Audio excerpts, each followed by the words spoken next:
Hello everyone, welcome to Krishna Coaching Center and next part of class 11th English, class 11th history. और यहाँ पर हम देख रहे थे कि जो किंग रिफॉर्मर्स थे, QING किंग रिफॉर्मर्स, जैसे कि कांग योवई, लियांग क्विशाओ, उन्होंने रियलाइज किया कि जो सिस्टम है उसको बहुत ज़्यादा स्ट्रेंथन करने की ज़रूरत है, सिस्टम को बहुत ज़्यादा पावर देने की ज़रूरत है। तो उन्होंने मॉडर्न एडमिनिस्ट्रेटिव सिस्टम्स बनाने शुरू कर दिए, नई आर्मी डेवलप शुरू कर दी, नया एजुकेशनल सिस्टम बना दिया और लोकल असेंबलीज बना दी, ताकि जो गवर्नमेंट है वो पूरी कॉन्स्टिट्यूशनलाइज हो जाए, एक पूरा कंट्री का कॉन्स्टिट्यूशन बन जाए। उन्होंने देखा कि जो नीड थी चाइना को प्रोटेक्ट करने की कॉलोनाइजेशन से, वो बहुत ज़रूरी थी। कॉलोनाइजेशन क्या? जब दूसरी कंट्री आके आप पे रूल करने लग जाए। उन्होंने देखा था कि जो आसपास के लोग हैं, जैसे आप ये देखिए, इंडिया का एग्जाम्पल देते थे, ये पोलैंड का एग्जाम्पल देते थे, जिनकी बुरी तरीके से तबाही हो गई थी।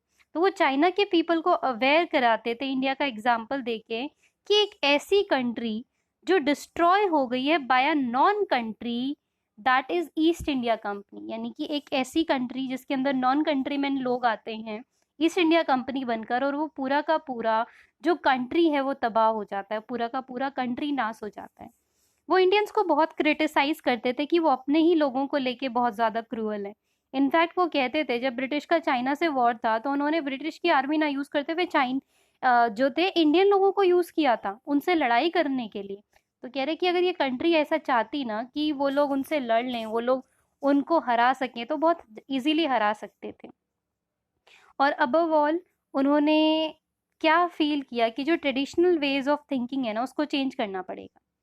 जो कॉन्फ्यूशियनिज्म है, जो डेवलप हुआ था by the teachings of Confucius और उसके डिसिपल्स, उसका क्या कंसर्न था कि गुड कंडक्ट हो, अच्छा कंडक्ट हो, प्रैक्टिकल विजडम हो, ठीक ठाक इंसान का प्रैक्टिकल ज्ञान हो और प्रॉपर सोशल रिलेशनशिप हो।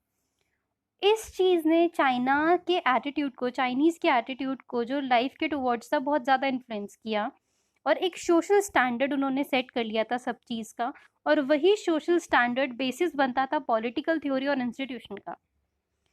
बट अब यही चीज़, यही विचारधाराएं बहुत ही मेजर बैरियर बन चुका था नए आइडिया को अपनाने में। जब भी कोई वेस्टर्न आइडिया या न्यू आइडिया की बात करते थे, वो उसको ऐसा मानते थे देशद्रोही जैसा। तो ये चीज़ उस समय काफ़ी डिफ़िकल्ट हो गई थी सब लोगों के लिए।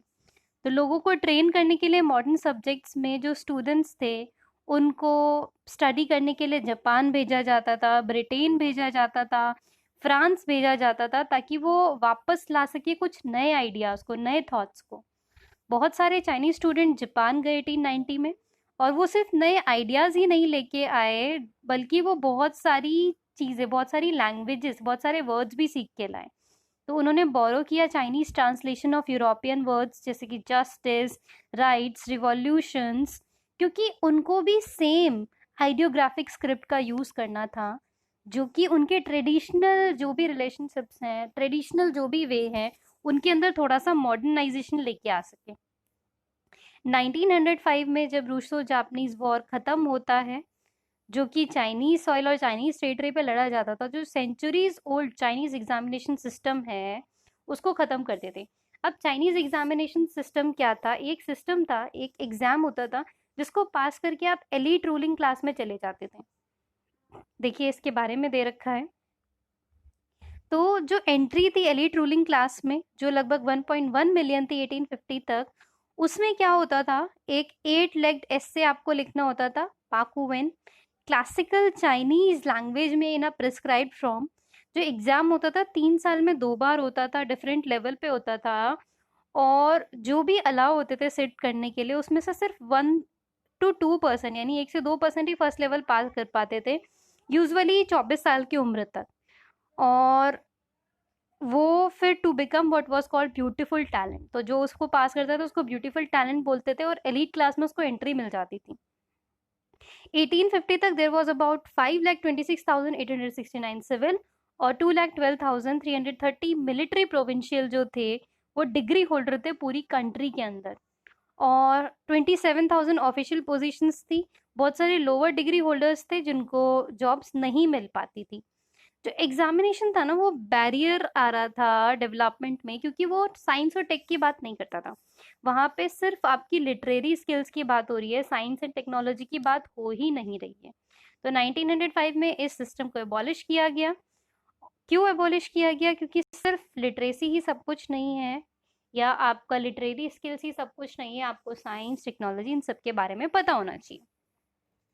अब जी चाइना में स्टैब्लिश हो रहा था रिपब्लिक। तो जो माउंचू एम्पायर था ना, जो अब तक रूल कर रहा था, उसको ओवरथ्रोन करा गया बाय अ रिपब्लिक, एक रिपब्लिक के द्वारा, जो कि स्टैब्लिश होता है 1911 में। और रूलर कौन होते हैं? सन यात सेन। 1866 से 1925 इनका लाइफ स्पैन था। जो कि फाउंडर बोले जाते हैं मॉडर्न चाइना के। वो पुअर फैमिली से बिलोंग करे थे और वो मिशनरी स्कूल्स में पढ़े थे। और जब वो पढ़ रहे थे मिशनरी स्कूल्स में, वहाँ पर ही उनको डेमोक्रेसी, क्रिश्चियनिटी, ये टर्म से इनका संपर्क हुआ। वहाँ पे उन्होंने मेडिसिन पढ़ी उसके बाद। और उनका जो बहुत बड़ा कंसर्न था वो ये था कि चाइना का क्या होगा। उनका फिर जो प्रोग्राम था, वो प्रोग्राम 3 प्रिंसिपल बेस्ड प्रोग्राम था, सान मिन शुई। 3 प्रिंसिपल कौन कौन से? पहला प्रिंसिपल था कि जो मांचू है, जो कि फॉरेन डायनेस्टी है, उसको हटाया जाए। इनफैक्ट कोई भी फॉरेन इम्पेरियलिस्ट यहाँ पे नहीं रहेगा। दूसरा क्या था कि डेमोक्रेसी हो, डेमोक्रेटिक गवर्नमेंट हो। और तीसरा है सोशलिज्म हो, और जो लैंड्स है वो इक्वली डिस्ट्रीब्यूटेड हो। ऐसा नहीं हो कि कोई लैंड होल्डर हो, अगर मैं एक गरीब इंसान हूँ, कोई अमीर इंसान है, तो वो लैंड बेस्ड पे ना हो, लैंड सबको सेम मिले।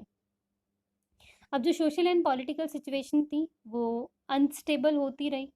4 में 1919 तक एक एंग्री जो डेमोन्स्ट्रेशन था वो बीजिंग में होता है। प्रोटेस्ट करते हैं वहाँ पे जो लोग होते हैं पोस्ट वॉर पीस कॉन्फ्रेंस के खिलाफ।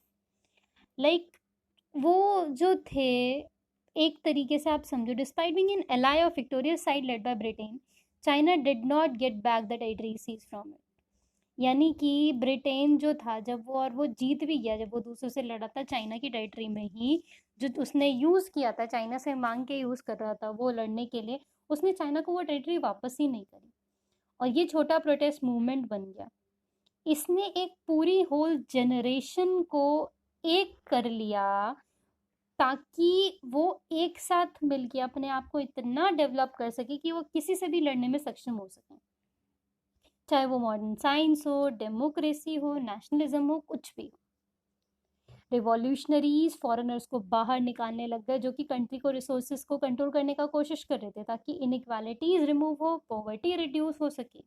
उन्होंने बहुत सारे बदलाव सुझाए, रिफॉर्म सुझाए, जैसे कि सिंपल लैंग्वेज एंड राइटिंग में। और जो वुमेन था उनको सबऑर्डिनेट नहीं करना, उनको इक्वालिटी देना था मैरिज में।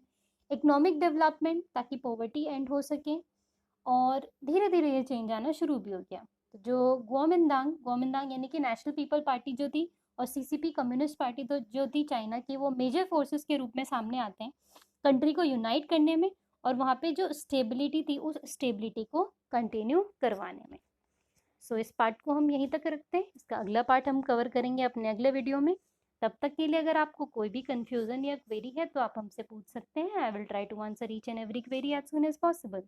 So thank you so much. Meet you all in my next video.